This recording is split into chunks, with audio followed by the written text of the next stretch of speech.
Bien, il est toujours un peu étrange de demander à quelqu'un de parler de la conversation, parce que c'est une chose qui paraît bien futile. Quelqu'un parlait tout à l'heure de l'écume de l'information. On pense que toujours c'est quelque chose qui passe et qui ne reste pas. Pourtant, il y a un groupe de jeunes qui, en 2003, a créé cette association qui s'appelle les conversations essentielles. Alors, ce sont deux termes qu'on pourrait croire des oxymores, et tout mon propos va porter là-dessus. Est-ce que conversation et essentiel sont des mots qui s'opposent ou qui, au contraire, se complètent? Il y a un auteur qui s'appelle Peter Senge, qui est un grand sociologue et écrivain américain, qui disait qu'il y a 3 défis au XXIe siècle. Et parmi ces 3 défis, il y a l'un d'entre eux sera l'art de la conversation, de rétablir l'art de la conversation. Alors pourquoi dit-il ça? Eh bien, il suffit de regarder un peu le XXIe siècle dans lequel nous sommes. Nous sommes dans un siècle où la taylorisation est gagnante et victorieuse, où chacun est spécialisé dans ses domaines. On voit que l'individualisme monte en puissance, que malgré le paradoxe, c'est que malgré les techniques de communication qui se développent, eh bien, les gens ont un sentiment un peu d'absence et de solitude. Et c'est un paradoxe, parce que plus on a les moyens d'avoir des amis, plus on se sent seul quelque part. Ma fille, il n'y a pas longtemps, à 19 ans, me disant « j'ai pas d'amis, ils sont tous partis à l'étranger ». J'ai dit « mais tu as à peu près 2000 amis sur Facebook ». « Ah oui, mais ce n'est pas des vrais amis ». Alors, qu'est-ce qu'un mot ami? C'est vrai, c'est là où on voit que la terminologie, les mots changent et évoluent.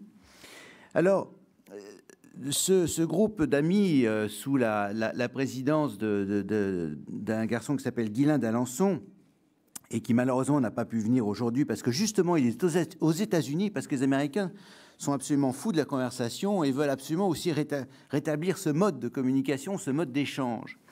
Et il m'a donc demandé de venir vous parler un peu de ce mouvement que nous avons essayé de rétablir et qui a pour but un peu de développer auprès des jeunes, je dirais, un mode de communication dans lequel le contenu et l'échange soient aussi importants.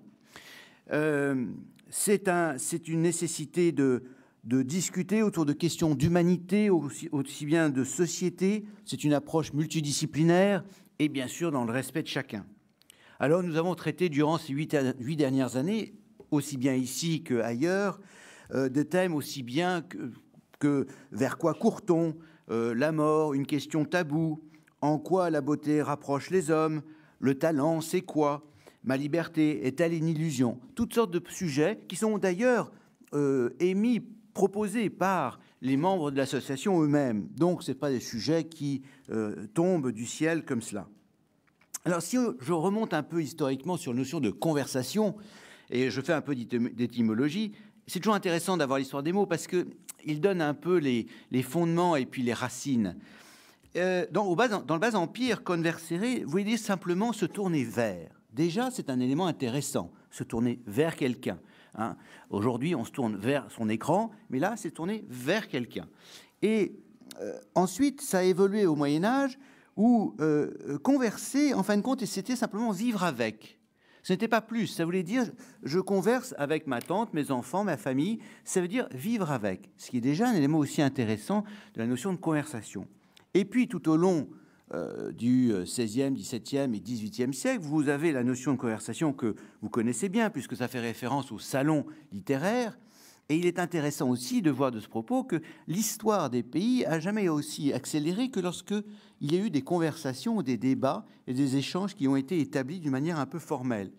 Le débat et la conversation, je dirais plutôt la conversation, dans les salons, a été fruit d'idées et de développement philosophique et d'idées aussi bien sociologiques qui font que ça aboutit, pour le meilleur ou pour le pire, sur les éléments révolutionnaires, mais qui fait dire à un historien comme Théodore Zeldin que la culture française a dominé le monde grâce à son art de la conversation. Et si actuellement la culture française est un peu en train de péricliter, si je puis dire, par rapport à l'ensemble du monde, c'est parce que cet art de la conversation, cet art d'échanger des idées et d'avancer ensemble vers des nouvelles propositions, eh bien, est en train de péricliter. Alors, évidemment, aujourd'hui, qu'est-ce que veut dire la conversation? Je vais essayer de vous en donner quelques définitions, parce qu'il n'y en a pas qu'une, il y en a des centaines, évidemment. Mais il y a une expression qui est assez parlante, qui est dire « il engagea la conversation ». S'engager, ça, c'est déjà un mot intéressant. Ça veut dire que ce n'est pas neutre.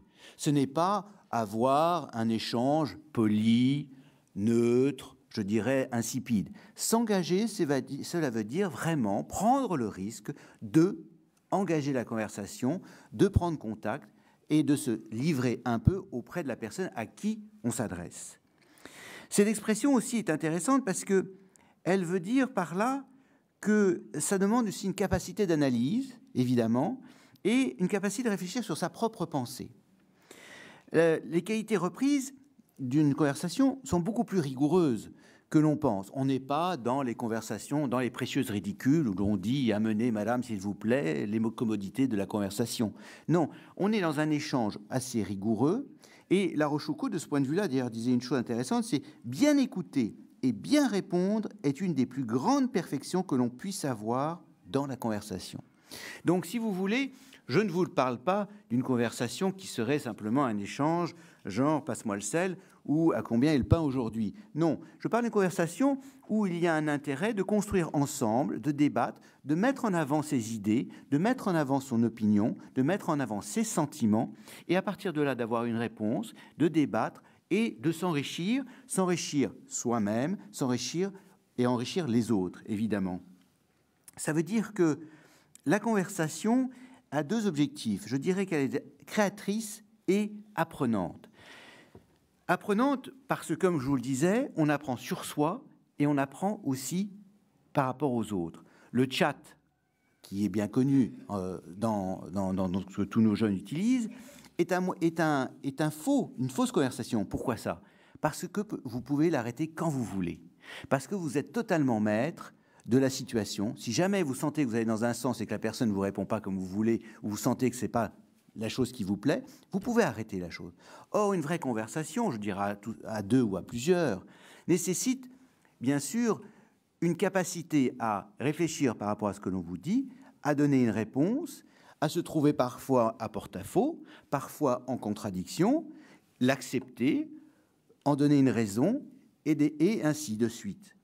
Donc, si vous voulez, la présence humaine de l'autre, l'un en face de l'autre, est une chose absolument essentielle et qui, bien sûr, va bien au-delà de l'écran, qui est bien sûr qu'on peut toujours éteindre quand on veut.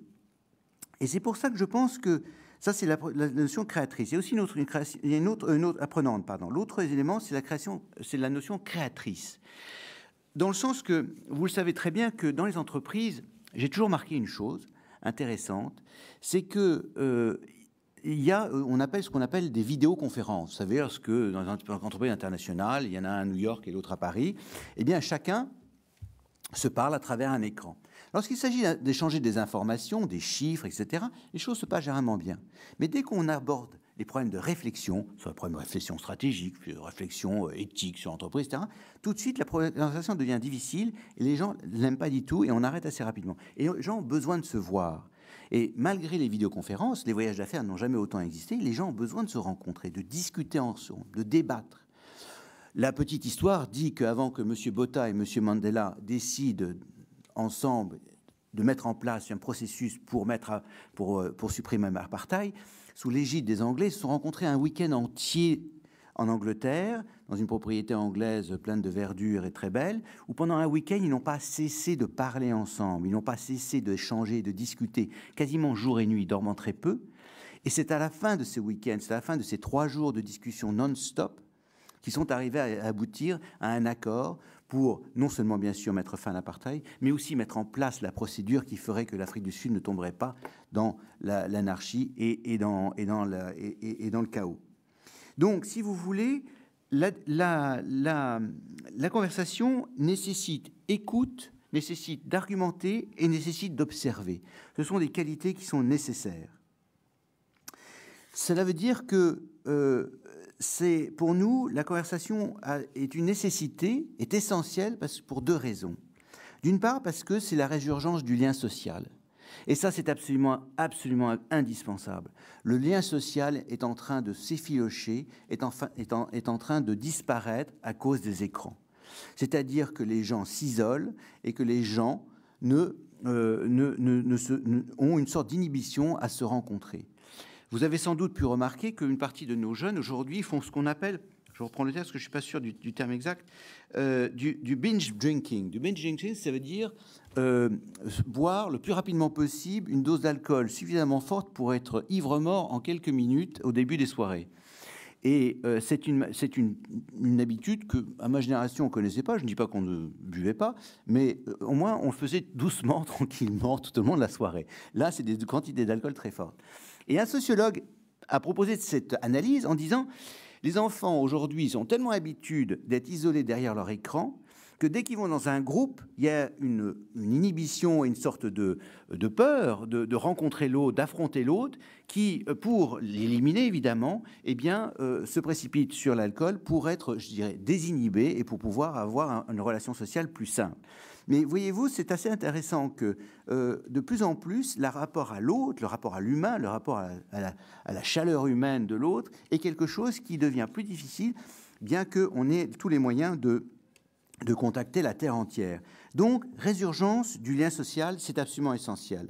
Et puis, un deuxième élément pour nous qui est important dans les conversations essentielles, pour promouvoir, etc., c'était une démarche d'élévation intellectuelle et spirituelle. Alors, intellectuelle, certes, parce que, comme je vous le disais, on apprend de la part de l'autre, on apprend sur soi-même, mais on peut pousser le raisonnement jusqu'à aussi spirituel. Pourquoi ? Parce que c'est une démarche d'humilité. C'est une implication de soi, je vous l'avais dit déjà, c'est-à-dire qu'on est obligé de se mettre à nu, c'est-à-dire qu'on est obligé d'être soi-même, et non pas de paraître, mais d'être soi-même, et le paraître, on sait combien aujourd'hui c'est important pour beaucoup de jeunes. Eh bien là, on est soi-même, on donne son opinion, on décrit son cheminement, pourquoi on est arrivé à cette opinion, et puis on implique l'autre, c'est-à-dire que, eh bien, on s'intéresse à l'autre, l'autre existe. Et comme disait un humoriste, il est toujours plus facile de s'intéresser aux autres que de convaincre l'autre de s'intéresser à soi. Donc finalement, la conversation est une démarche assez facile, il suffit de s'intéresser à l'autre. Mais c'est une démarche qui n'est pas toujours naturelle, évidemment. Donc c'est un échange d'émotions, d'opinions, d'analyses. Ça fait aussi bien appel au cerveau gauche qu'au cerveau droit. Et de ce point de vue-là, la conversation amène les gens à se rencontrer, à partager et peut-être à considérer l'autre comme sujet d'amour, d'intérêt et je dirais, de partage. Et cette conversation a des effets. Depuis 8 ans, nous avons eu à peu près une cinquantaine, une soixantaine de débats qui chacun allait de 1500 à 300 parce qu'on fait aussi les cafés essentiels dans les cafés de Paris. Et tous nous disent 4 choses. Les conversations développent l'empathie. Tout à l'heure, vous aurez Jacques Delors qui vous parlera de l'Europe. Eh bien, tous les gens qui ont voyagé en Europe, qui ont vécu dans les pays européens, sont plutôt européens. Ceux qui sont restés toujours dans le Berry profond, eh bien, ils ont peur de l'Europe. Eh bien, c'est normal. Donc, ça crée de l'empathie. Deuxièmement, tous disent que ça permet d'avoir un nouveau point de vue. Un point de vue pas totalement changé, mais un changement ou un décalage, quelque chose de nouveau. Tous disent aussi que ça porte à agir. Vous savez combien la conversation qui amène à des rencontres, et de ce point de vue-là, c'est quand même intéressant. Vous avez les indignés, ces fameux indignés espagnols. Ce qui est extraordinaire, c'est que ce mouvement a été provoqué par les réseaux sociaux. Ils se connaissent tous, ils se parlent tous, mais ils ont eu besoin de se rencontrer sur la place centrale de toutes les grandes villes espagnoles pour parler, pour être ensemble. Et j'ai un ami qui revient de Barcelone et me dit, c'est extraordinaire. Ils font des comités de culture, des comités, etc. Ils font des AG et ça discute, et ça discute, et ça discute ensemble. Il y a ce besoin, et certainement de ces rencontres, de ces discussions, sortira quelque chose, je ne sais pas quoi exactement, mais sortira quelque chose. Or, ces gens-là étaient déjà tous en communication ensemble par Twitter, par Facebook et par Internet. Et enfin, après l'action, ça amène l'espoir. Et ça, c'était très important pour nous, parce que dans un monde en crise où l'on trouve beaucoup de motifs, ou peu de motifs d'espoir ou d'optimisme peut-être, c'est très important que la conversation mène à l'espoir. Et c'est souvent le cas, puisque 73% des jeunes qui participent à nos conversations essentielles ressortent de là en disant « Ah, maintenant, j'ai plus d'espoir en l'avenir, ou au moins, j'ai plus d'espoir dans la communauté des hommes avec qui je suis pour faire des choses. Voilà pourquoi les conversations essentielles, cette association qui a maintenant 8 ans, a eu tant de succès, qui est partie d'une idée un peu, je dois dire, un peu utopique, eh bien, aujourd'hui, poursuit son petit bout de chemin, se développe aujourd'hui aux États-Unis, car les Américains sont totalement fascinés par la conversation française.